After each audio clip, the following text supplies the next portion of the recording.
so much for the invite, Allison, and thank you, Cheryl, for all of the work that you've done in coordinating my virtual talk today. I'm really excited to share my dissertation research on Black Christian Millennials with you all, and I'm really excited to chat with you at the end about any thoughts and feedback that you may have on this in-progress project.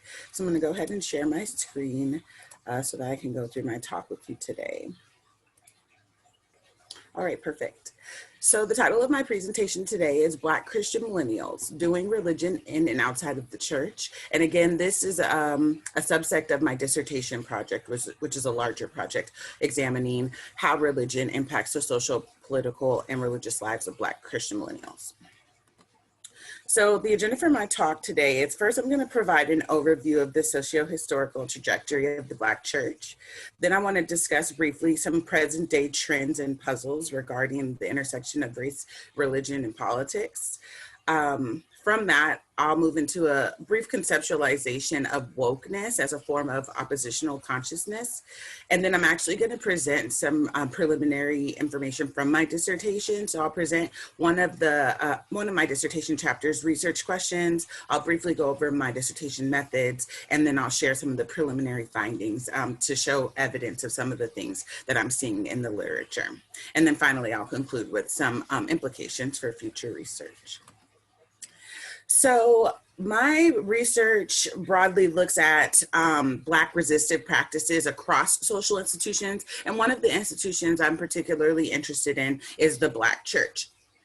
As I was surveying the literature of the Black church for my comprehensive exams, I realized that scholars have talked about Black religiosity in various ways. And in my Sociology Compass article, I was able to synthesize that down into two main levels that I noticed, and then I advocate for a third level. So I'm gonna kind of take you through that literature so that way you can see how my dissertation fits into some of these gaps that I was able to identify.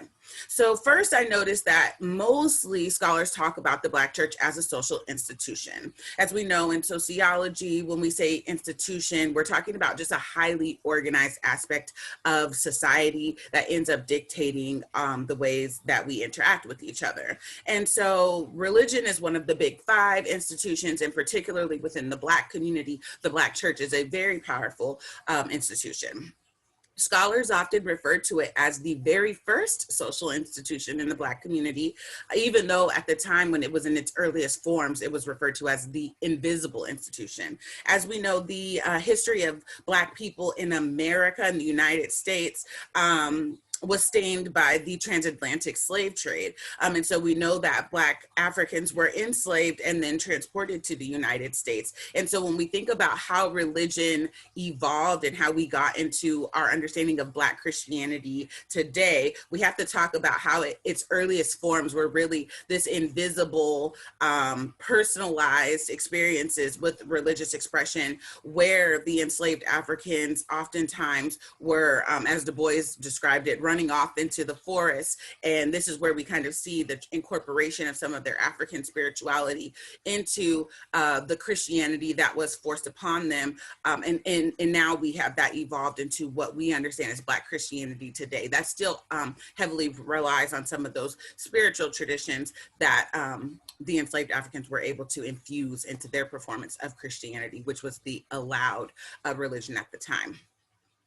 We say it's the first social institution in the Black community because in many ways, again, recognizing what we define as an institution and highly organized and structured aspect of social life, religion actually got to be organized before the Black family did. So Du Bois was in the Souls of Black Folks actually says religion in the Black church was the first social institution in the Black community, even before the Black family was able to be a stable unit. Because as we know, the politics of US chattel slavery often disregarded the need for a unified Black family, and Black families were often broken up for political and economic and racist reasons.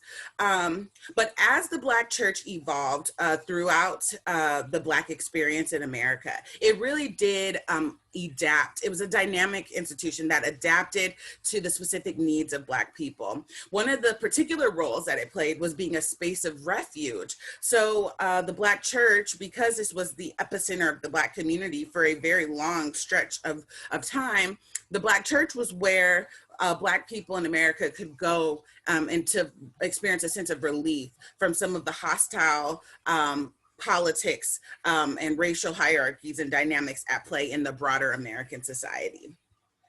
The Black church also served as a cultural incubator. This is, there's a lot of research that indicates that many prominent institutions that are at play in the Black community today originally stemmed out of the resources from the Black church. And so some of these include a lot of historically Black colleges and universities that still exist to this day and that are prides and joys of the Black community to this day. They initially were affiliated with Black churches. A lot of education, banking, other institutions like that were initially embedded into the Black church. And we still see elements of the Black church offering those types of social services today, food banks, childcare. So that's why scholars like to refer to the Black church as a cultural incubator, because a lot of the current day artifacts of Black culture can be tied back to the Black church. We see it in pop culture and music, the gospel sound, for example, being a common aspect. We can look at Kanye West right now, for example, again, drawing back on these elements that are deeply attached to the Black church and the Black Christian tradition. And then finally, there is the idea that the Black church served as a mobilization center. So in this way, the Black church has always been a political institution as well for Black people.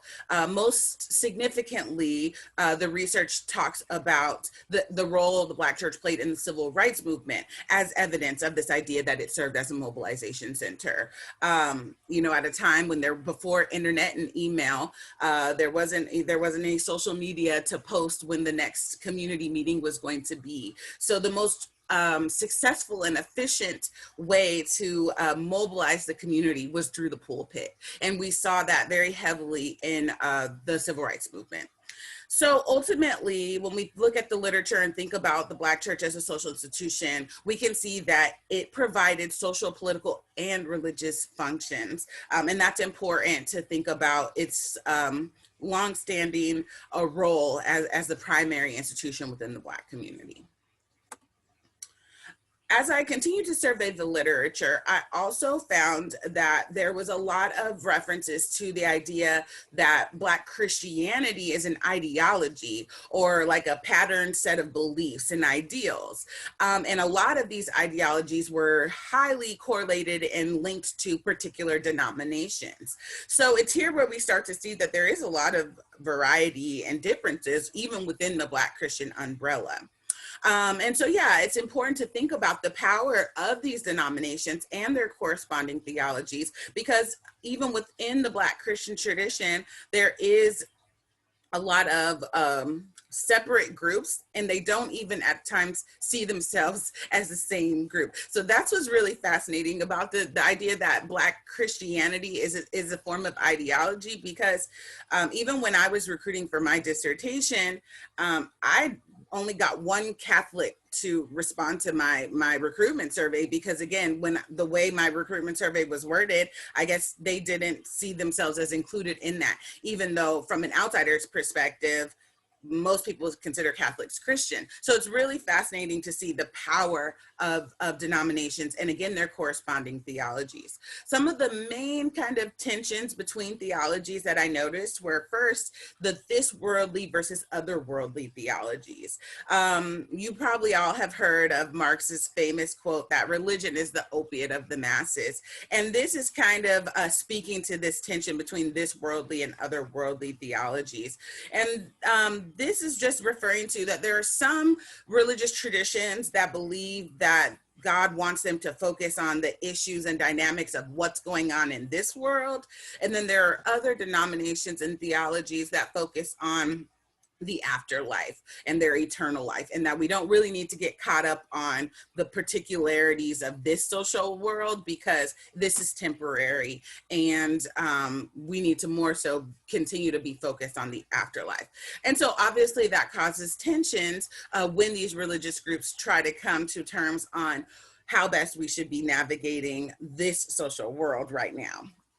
Another tension that I found was in the fact that some denominations believe that we should be race focused while others believe we should be race neutral. And this is something that we continue to see come into conflict today. And so there are certain denominations, even though within the Black community, in the Black Christian umbrella, there are certain denominations that believe that God made me Black, and therefore this is something that I should be, I should be proud of, and that I should rectify the fact that this is not treated, that Blackness is not treated equally in society. That is something that God wants me to care about right now. And then there are other people in other denominations that say, well, we should just kind of focus on the fact that, God cares about our souls don't have colors, and so things like that. So it's very fascinating to continue to see the fallout of these types of tensions. And then finally, another tension I saw theologically in the literature was this idea of radical versus conservative Christianity. And this continues to be a criticism of Christianity, particularly as it relates to politics and social justice. As we know, even back in the civil rights movement, there was also their core contentious relationship with the Black Power movement. And it was particularly attached to this idea that Christianity was a passive religion. It was the turn the other cheek religion. And, Black Power is a little bit more radical, a little bit more militant. And so again, we continue to kind of see these criticisms of Christianity today. And then I felt that what was really missing in the literature was a particular focus on individual Black Christians, because I felt that the ideological perspective and the institutional perspective were very top down, and they didn't allow for you to understand the meaning making practices and processes that were at play amongst individual actors.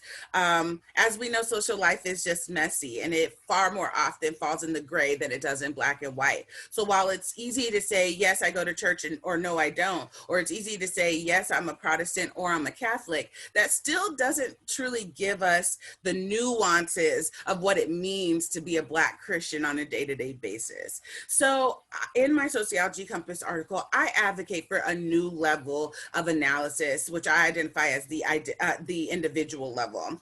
And I build on Avishai's 2008 concept of doing religion, which she describes as thinking about religion as something that people do in social interaction and in the context of symbolic boundaries. I believe that this individual level framework captures religious identities, performances, and cultural toolkits much more accurately than if we tried to look at it through an institutional or an ideological lens. And ultimately, there's just a lot of religious heterogeneity, and I believe that using an individual level framework rather than an ideological or an institutional level framework will better help us see those differences and nuances.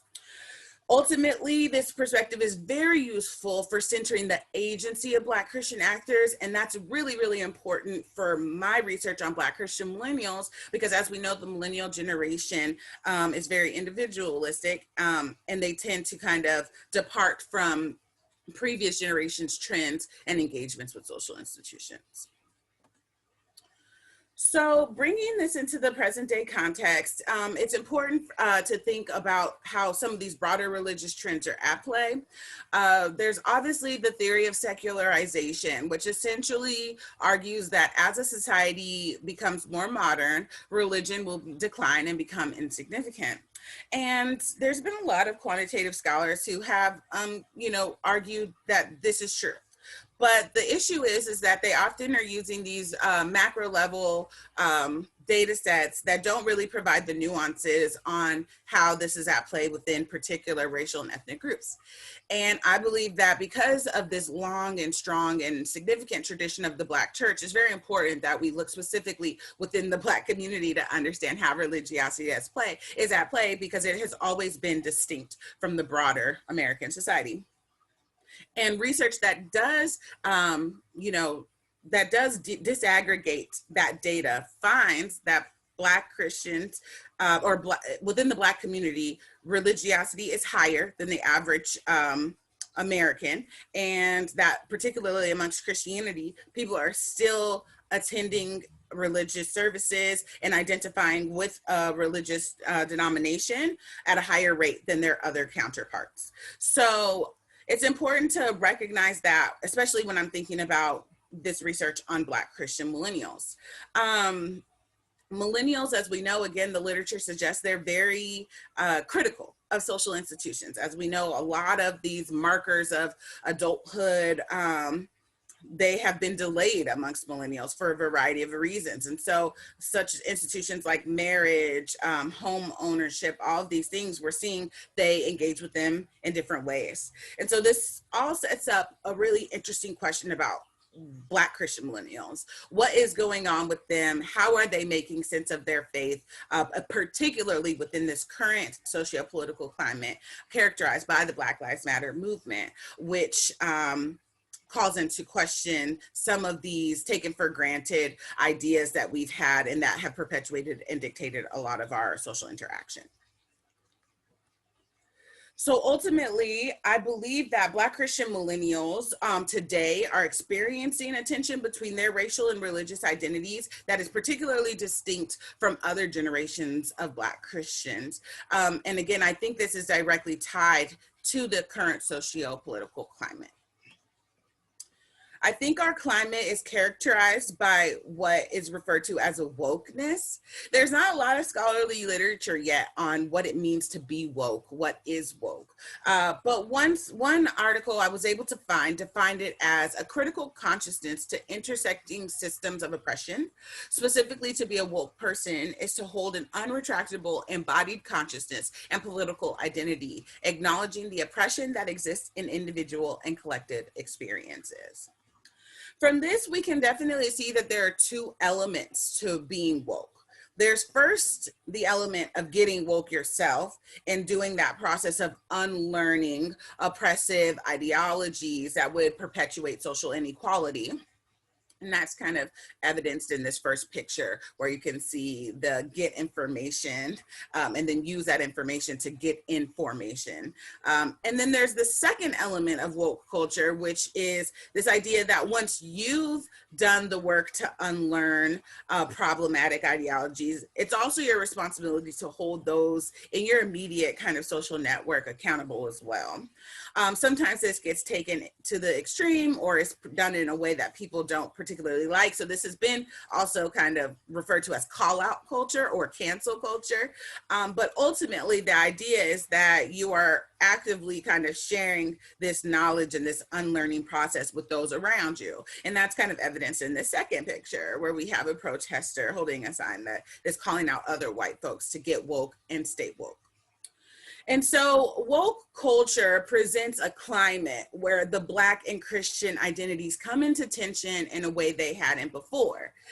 In the past, the Black community wouldn't dare challenge the Black church because it was the one and only thing that they had. And again, it served so many functions for them. It just carried this significance that really was untouchable. But as we've shifted into this new climate where there is an expectation for us to be more critical about our histories and to learn about the systems and structures of inequality and what upholds them, well, Christianity is definitely at the top of the list of one of those things. So in this way, young Black Christians are having to kind of struggle and navigate with how they're making sense of maintaining a faith that they know was also used to oppress them and their people in America.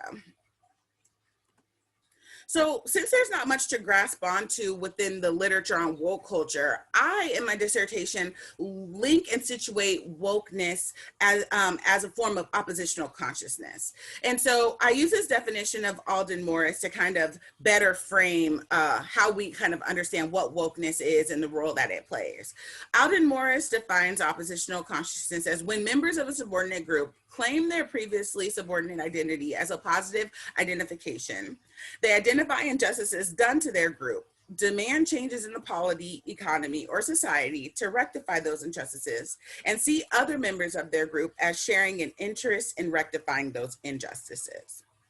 And so thinking about how to like make sense of wokeness and woke culture in a way that would be able to kind of dictate better so that we can better understand how that has dictated Black Christian millennials and their religious expression. We have to think about the genealogy of oppositional consciousness. There's a long legacy of scholars discussing different frames and frameworks of oppositional consciousness. For example, of course, we know of Karl Marx and his well-known concept of class consciousness, which is when an economic class becomes aware of their exploited status as workers within a capitalistic system. Similarly, we have Du Bois and his notable concept of double consciousness, which was when Black Americans' gift of a second sight resulted in their awareness of two unreconciled identities as both Black and American. Dorothy Smith provides us bifurcated consciousness, which referred to the way women in sociology needed to draw on two ways of knowing, experiencing, and doing. And then most recently, Patricia Hill Collins provides us with Black feminist consciousness, or she also referred to this sometimes as the outsider within locations that Black women occupy as a result of their other racial and gender statuses. And so it's interesting to think about this legacy and genealogy of oppositional consciousness and kind of thinking about how wokeness and woke culture, if you will, kind of comes in and builds on all of these, because it is woke culture is very intersectional. It is calling out not just racism, but sexism, economic oppression, global issues. It's bringing in all of these contexts, and to be woke is to constantly unlearn how these systems and structures of oppression operate and how you actively or passively contribute to them. So again, thinking back to the way that woke culture is building on this legacy of oppositional consciousness, it's within this context of woke culture that we see a new tension in the Black and Christian identities. And my dissertation research is really situated right here in this issue, and trying to explore the way that Black Christian millennials are making sense of this tension and actively responding and reconciling this tension. And another way to kind of think about and conceptualizing this issue or this puzzle is the fact that within the public imaginary, under these current woke conditions, it often feels as if all the Christians are white and all of the Blacks are woke. So sometimes seeing it in this way helps to elucidate the way that Black Christian millennials are really navigating a very difficult intersection. And again, my dissertation is hoping to kind of explore how they go about reconciling this. So in one of my chapters, I really focus on this tension, and I ask first, do Black Christian millennials experience tensions between their racial and religious identities? And then if so, how do they go about reconciling it? So again, just to briefly go over the methods for my dissertation, I use in-depth semi-structured interviews with 65 Black Christian millennials to try to examine these research questions. I recruited my participants with convenience and purposive sampling. And after transcribing the interviews, I used thematic coding to identify patterns in their behaviors. My methodology is guided by a Black feminist epistemology, best described by Patricia Hill Collins, which essentially says that there is inherent value in the experiences of Black people, and that value has the capacity to generate new knowledges that not only benefit the Black community, but also is able to provide insights that will benefit all of us who are actively interested in learning about inequality and how it works. Just to give some brief descriptive statistics about my sample, again, I interviewed 65 participants. On average, they were like 30 and a half years old. My sample was predominantly women, predominantly heterosexual, and and highly educated, with only 88% had a master's degree,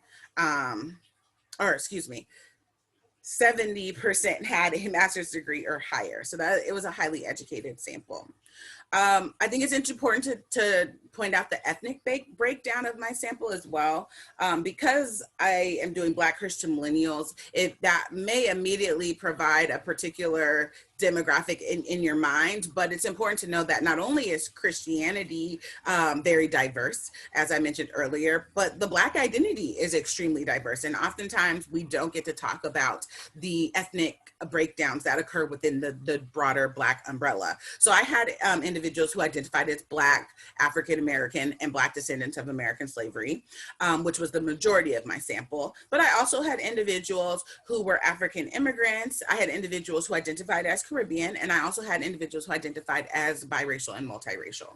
So it's important also to think about just the diversity that exists within our understanding of who constitutes the group, the Black group, which is, as of lately has been a highly contested and discussed issue in the academic world. As we know, there have been some recent reveals of people who identified as Black who weren't Black. Also, it's important to think about the denomination breakdown of my sample. The majority of my sample identified as non-denominational, which I actually found very interesting because I do not believe that all of those people kind of meant the same thing. So I think it's fascinating to think about how and why people use that term non-denominational. I had a good portion of my sample identify as Baptist. And then there were others in some other denominations, such as Presbyterian, Catholic, Seventh-day Adventist, African Methodist Episcopal. And I had 2 participants who identified as none. They simply just said, I don't get into all of these identities. I'm just a follower of Christ. So that was really fascinating as well, particularly in thinking about the different ways and nuanced ways that Black Christian Millennials kind of reject some of these traditional ways that people have done Christianity. 51 of my participants, 78%, did attend church, which actually was surprising to me. Based off the literature, I had assumed a lot more of my participants would not attend church, but to my surprise, the majority of them still did actively attend church. And 65% identified as an activist. I also had diversity in regards to sexual orientation, where I did have 11% identify as queer. So thinking about the tensions between their racial and religious identities, I first wanted to provide evidence that my participants did experience tension. So again, while I'm kind of theorizing that there's a tension based off the socio-political climate and the current Black Lives Matter era, characterized by a woke culture that causes Black and Christian to come into tension, I wanted to show you that evidence from the conversations that I had with my participants. So, for example, my participant Ariel, she's a 35-year-old Black woman who identified as non-denominational, and she stated, sorry, let me get my, it's here. She said, when talking to me about being Black and Christian, she said, it is a struggle because we're able to relate to Jesus in a way that white Christians can't. She said, one time she was telling me about attending a church service. She said, I think the minister was basically advocating for like a colorblind sort of approach to Christianity. And I was just like, I can't get behind this. My Blackness is just as important to me as my Christianity. But how I do Christianity, because I'm Black, it's going to look different. I can't be colorblind. I can't be gender blind. I can't be identity, sexual orientation, whatever blind in my faith. I can't ignore social justice. And I think that's the one time where the racial identity and the Christian identity might be conflicting. And then Vernon, who is a 34-year-old Seventh-day Adventist, said, when we're talking to being Black and Christian, he said, it is a struggle because we are able to relate to Jesus in a way that white Christians can't. There's a certain faith that Black people have to have that I don't think white people have. But I just believe that ours is very different, largely because of that Black part. It's because of our experiences, particularly in this country and even across the diaspora, because of our experiences within white supremacy, our Christianity is very different. Ray Nelly, a 29-year-old Black man who identified as Baptist, says, when I walk through the world, most people are going to judge me by my Blackness, not by my Christianity. Because of that, I have to defend my Blackness before I even defend my Christianity. I very rarely even have to defend my Christianity. And Jerome, a 26-year-old Black man, Presbyterian from the Midwest, says, yeah, I could say that I'm equally Black and Christian. Sure, those two can exist in harmony, but sometimes they exist in tension. In Christian spaces, it's different because I can't stand when people say, oh, this is what heaven's going to look like, in reference to multicultural Christian spaces. And he just says, I'm like, stop trying to erase me right now. So it's clear that these respondents are experiencing tension, and this tension is both internal and external. In some ways, it's something that they feel as a result of the experiences and the church spaces that they navigate. And in other ways, it's kind of something that is an external force at play, dictating how they're able to see themselves within the broader Christian community. As a result of this tension, I believe that Black Christian millennials are engaging in a process of strategic religiosity. Marti and Danielle define this as seeing a person's religious identity as essentialist and unchanging, static and highly unbound aspect of their self, and rather it asserts that the formation of religious identity today is contingent, circumstantial, and highly responsive to the surrounding social environment.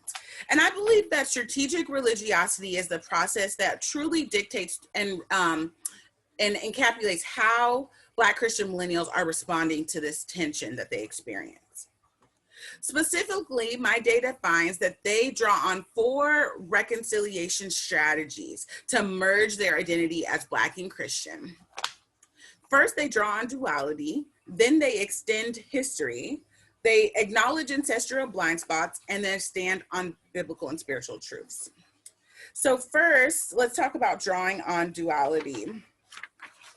Melissa, a 30-year-old Black woman in the Midwest, in reference to how she kind of is making sense of her racial and religious identities and the history of those identities, she states, I struggle with it.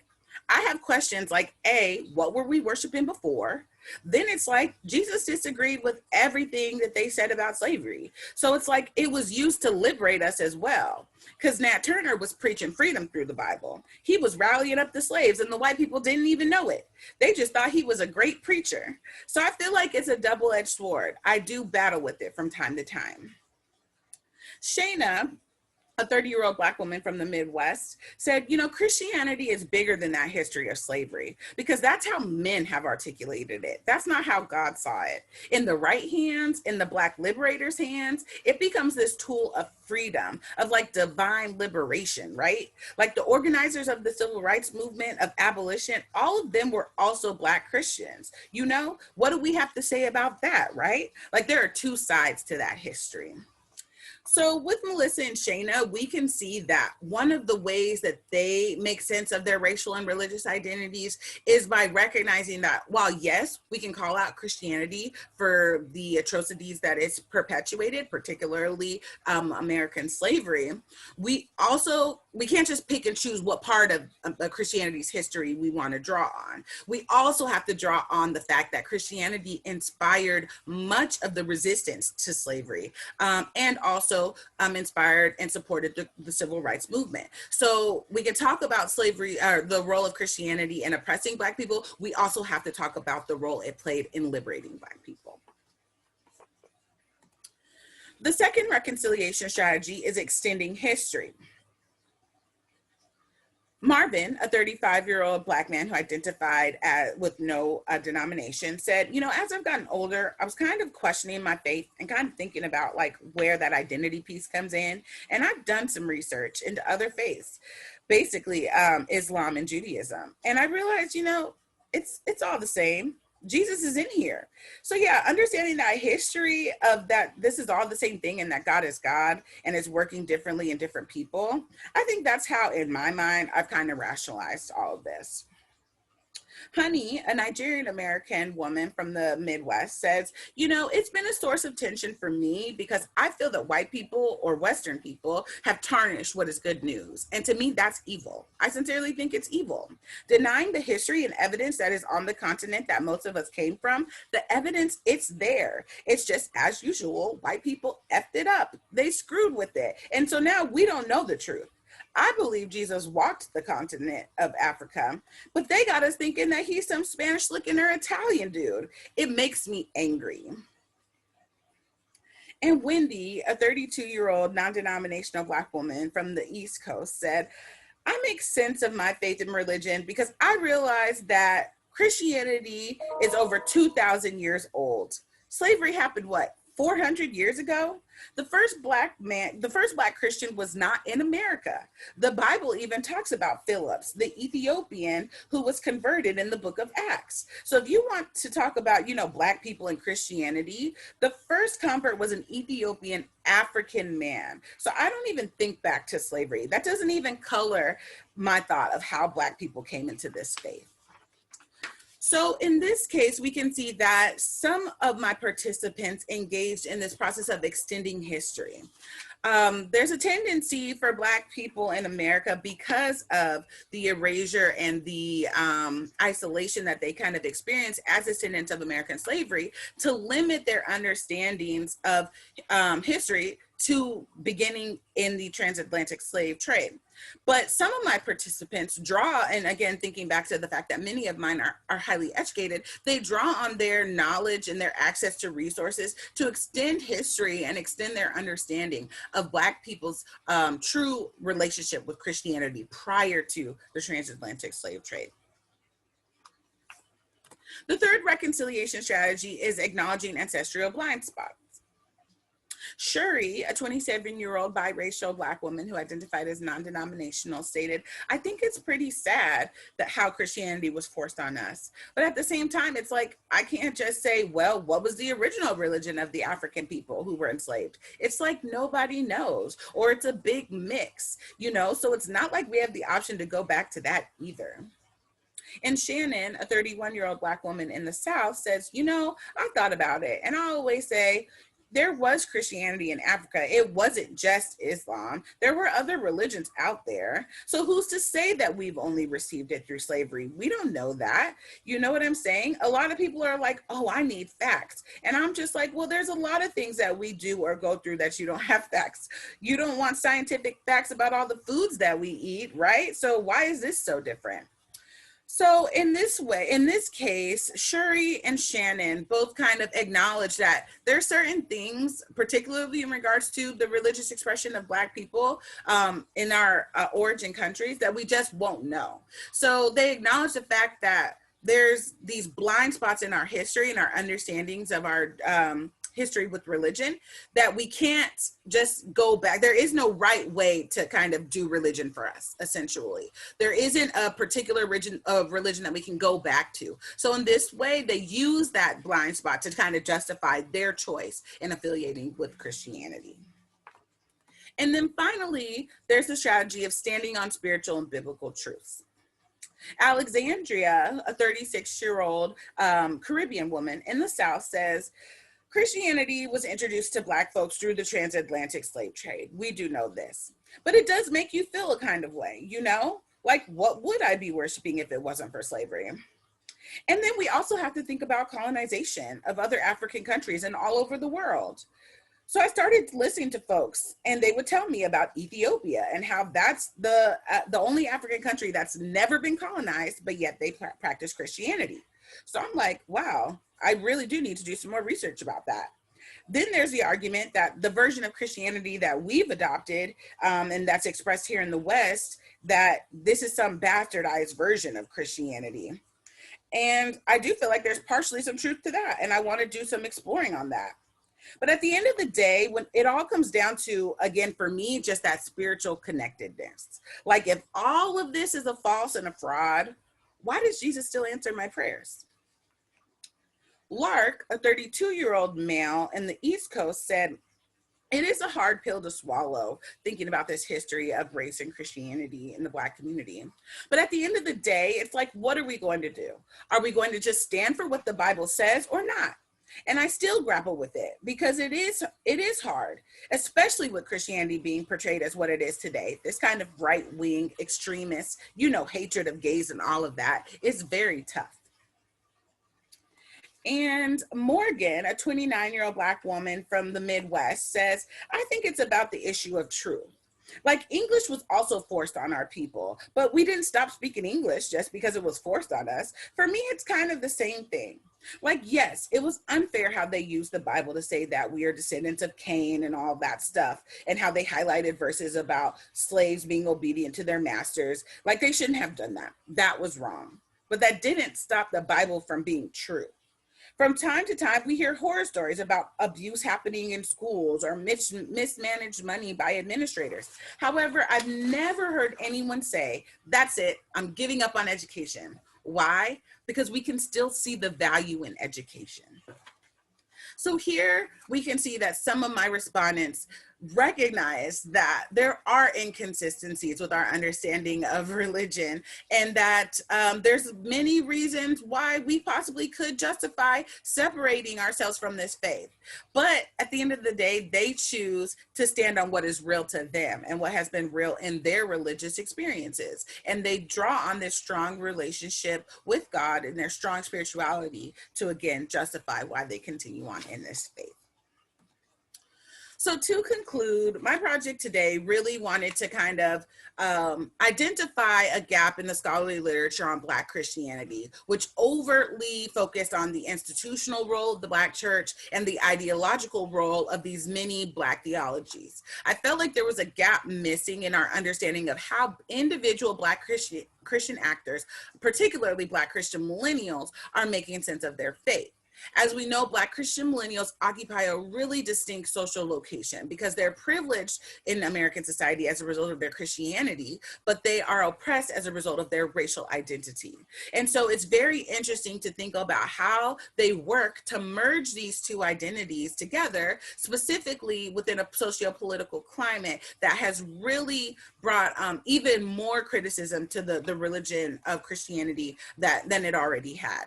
I believe the theory of oppositional consciousness, and particularly our understanding of wokeness and woke culture, can help us understand why this tension that Black Christian millennials experience in their identity is very distinct from the ways that Black Christians in other generations navigated society. I argue that they use this process of strategic religiosity to reconcile these tensions, and in doing so, they draw on 4 reconciliation strategies.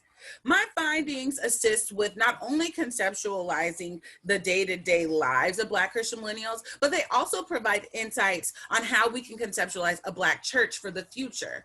And again, I go more into that in other chapters in my dissertation.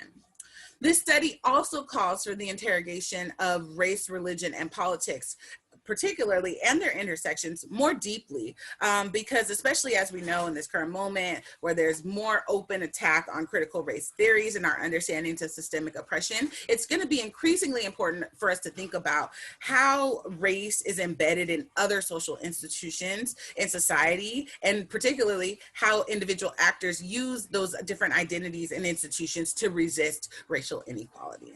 So thank you so much. Thank you.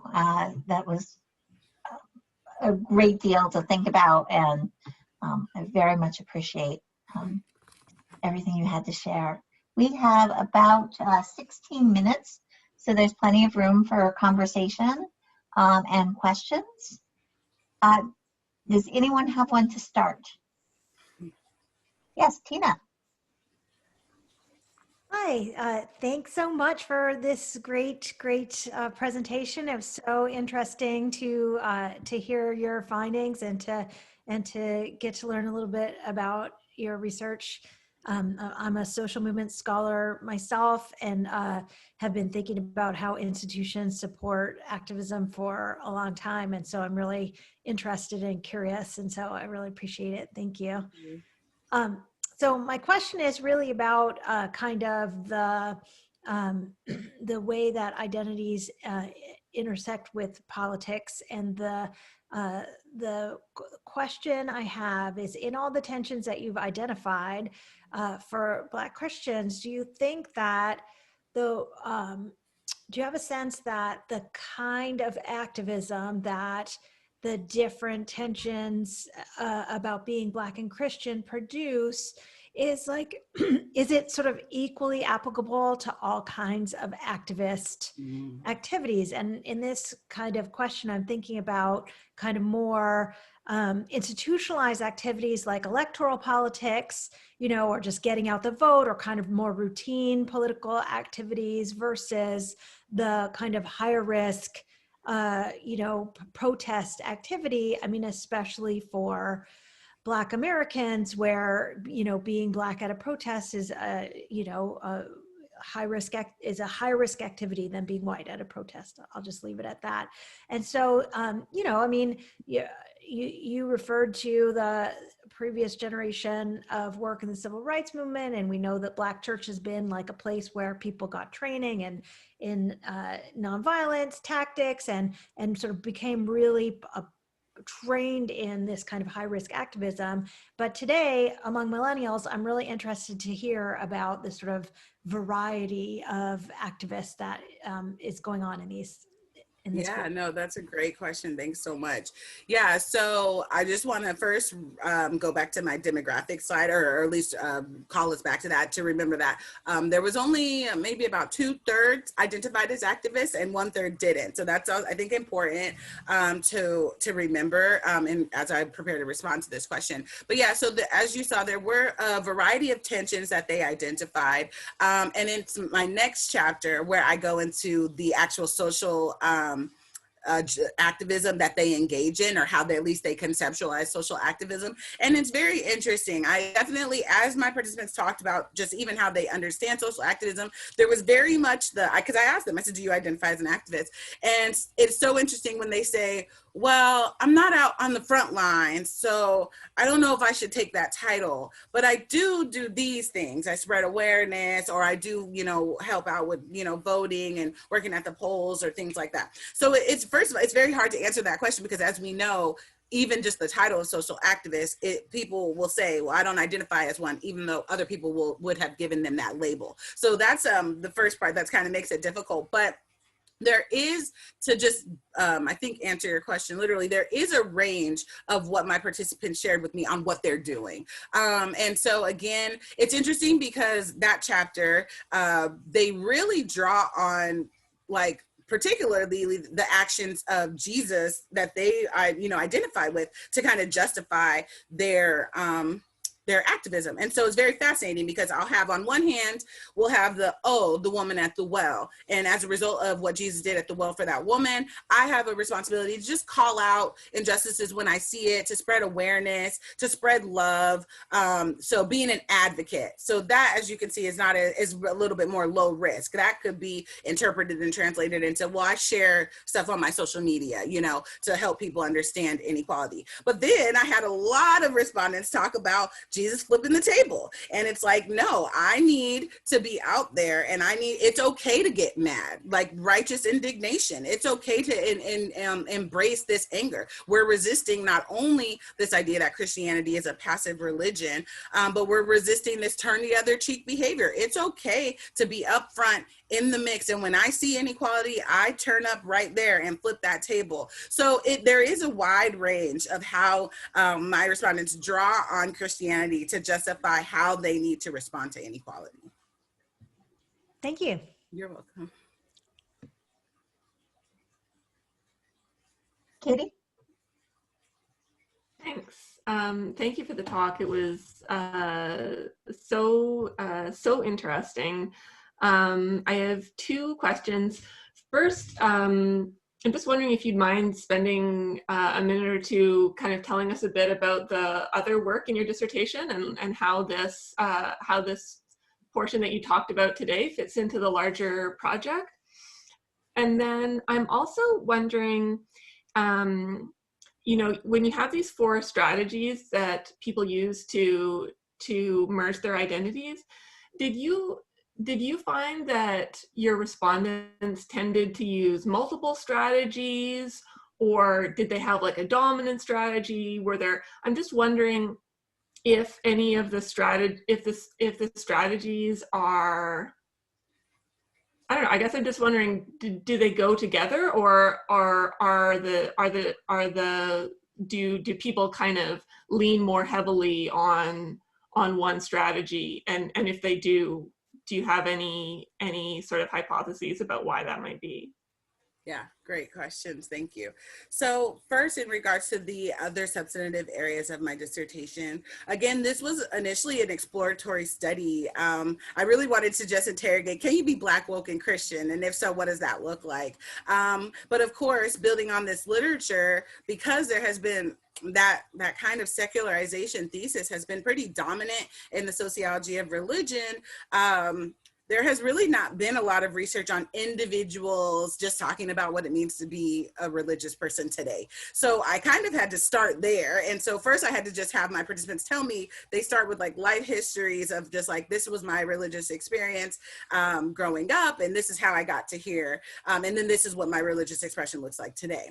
So that's my first chapter, is really just kind of updating the literature on religious expression today. And again, thinking about how Black Christian millennials very much, make it their own, just like they do with everything else, just like they do with marriage and education, they make it their own. And that's really fascinating because, like I told you earlier, when you disaggregate the macro level data on religious expression, we see that, well, it is declining. There's no denying that. When you disaggregate that and look specifically within the Black community, well, it's still higher than their other racial and ethnic counterparts.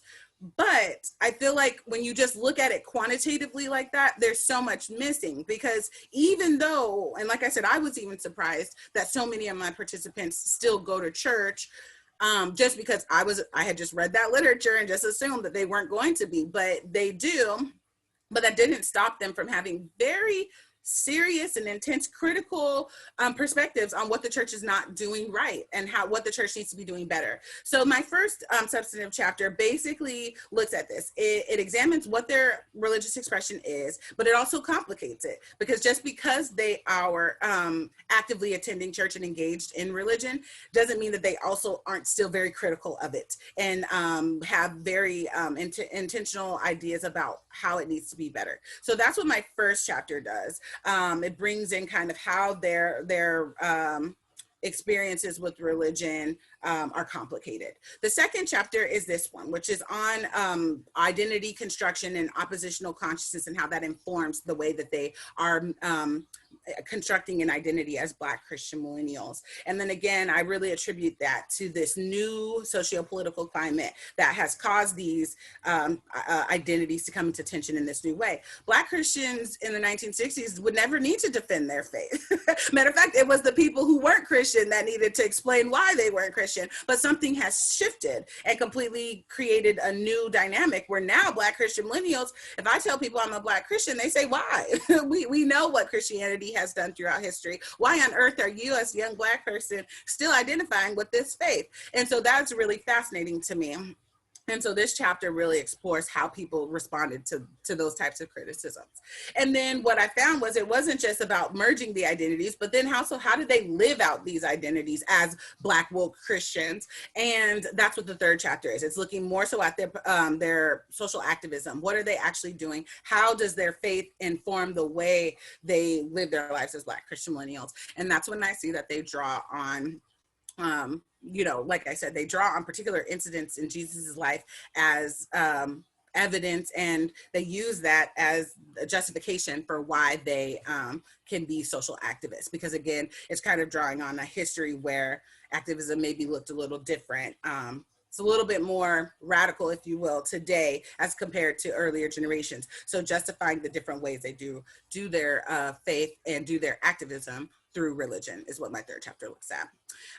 And then please remind me of the second question. It was, it's just if there's patterns in the strategies that people use. Yeah. So as you can see, or you probably noticed as I was reading the quotes, they definitely overlap. They're like distinct. So it's weird because you could almost use them as this, you could almost summarize some of them as being in the same categories, but then you can see, for example, extending history and ancestral blind spots. Like ancestral blind spots is definitely about knowing that history of what we don't know, right? So you could in a way kind of label that as extending history. But I felt like that was a different category because it wasn't just about, well, I extended this history and now I know what I don't know, but it's like the fact that I don't know what tribe I come from in Africa and what my native religion would have been, that is why I'm okay being a Christian right now. You tell me what my better option would have been. You can't, because you don't know where I come from in Africa. So I felt like that's a different strategy than just saying, oh, I extend history. I know Jesus isn't this white and this blonde-haired, blue-eyed image that has been perpetuated across, the world. Like, I've been able to do my research. A lot of my participants talked about apologetics, Christian apologetics, which is really this new kind of subsect of like biblical training where you could become really knowledgeable about the Bible, its history, and that way you can defend the faith, because there's like a statistic that says most Christians can't even defend the faith. And so there's this apologetics movement that is trying to equip Christians with the knowledge that they need. And so that's a part of that. A lot of my participants talked about engaging in those types of Bible studies in groups so that they can feel confident. Like, I know that there was an Ethiopian man in Acts that was a Christian. So that's how I can feel confident that I don't need to limit my understanding of Black Christianity to slavery. So I felt like even though you could technically kind of collapse some of them, I did think it was important to separate some of them out and to kind of pull out those nuances. And then in regards to individuals drawing on multiple strategies, yes, I did see that a lot. Even one of the quotes that I provided on the final one, the spiritual connectedness one, Alexandria, when I read her quote, she goes through like 3 of them. She's like, well, yes, I do know about this in Ethiopia, and I do know about, the Christianity that we have being tainted. But at the end of the day, like, I'm going to just choose to rely on the fact that Jesus answers my prayers. And so, yes, I do have multiple situations, and I had multiple respondents draw on multiple cases. So that was also a thing. Yeah. Yes, Michelle. Hi, thank you so much for sharing your research with us. It was really an excellent talk. I apologize for the phone ringing in the background here. You talk about the strategic religiosity and how it's situational. And I'm interested because you were able to interview participants from across the United States, and some in places where perhaps Black Americans are more of a minority, and others are kind of in the Southeast, perhaps, where they're less, minority status. And then you have this oversample, perhaps, of highly educated Black Americans who are also perhaps more likely to circulate in exclusively white spaces. And so I'm wondering if you noticed any kind of differences in how your participants use strategic religiosity, depending on kind of the Blackness or whiteness of the spaces that they're occupying overall. Does that change their strategies in some ways? Or did you notice anything? That's a great question. I love that question.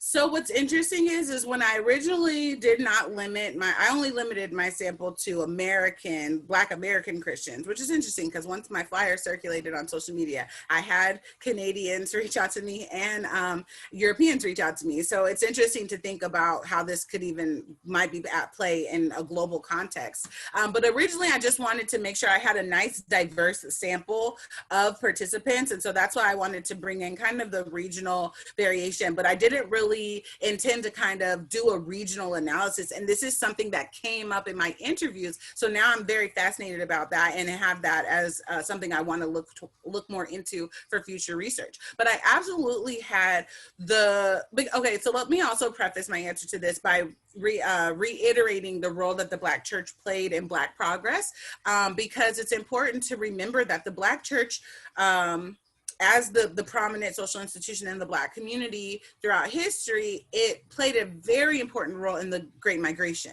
And so as Black communities, moved out of the South into the East and the Midwest and the West, they really relied on the Black church to help them build communities and get established and set in these different regions. And so, yeah, it's very fascinating. Again, because I'm in Cincinnati and because I use convenience sampling, I do have a large portion of my participants from the Midwest, but it was really interesting to talk to my participants in the West and in the East where about, you know, the role of the Black church, because I can recall some of those conversations where it was like, this is where I go, kind of going back on that historic role of being a space of refuge.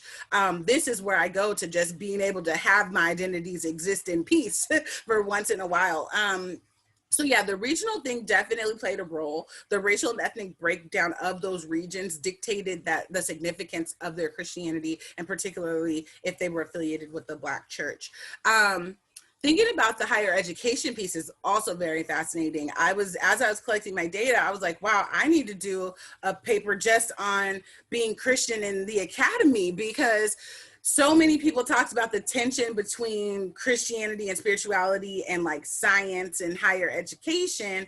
And that was I mean, I'm sure I'd have to completely go back and reread my data to pull out the reconciliation tactics that they had to use there. But I just recall conversations with my participants kind of saying like, you know, they feel very trivial. Their faith is very trivialized in academic spaces. And so, you know, when they tell people that they're Christian, they get responses as if they still believe in Santa Claus or something. And, you know, and then they struggle with how to deal with that religious microaggression, because they also can recognize that in Christianity, I mean, in America, Christianity is still viewed as the dominant religion. So they're hesitant to say I've been discriminated against. They know it's not that far, but there is some type of a little minor backlash, or like I said, we can think of it as a religious microaggression that they've experienced. And that does cause some tension for them in their identities and experiences as academics, or as they're pursuing higher education.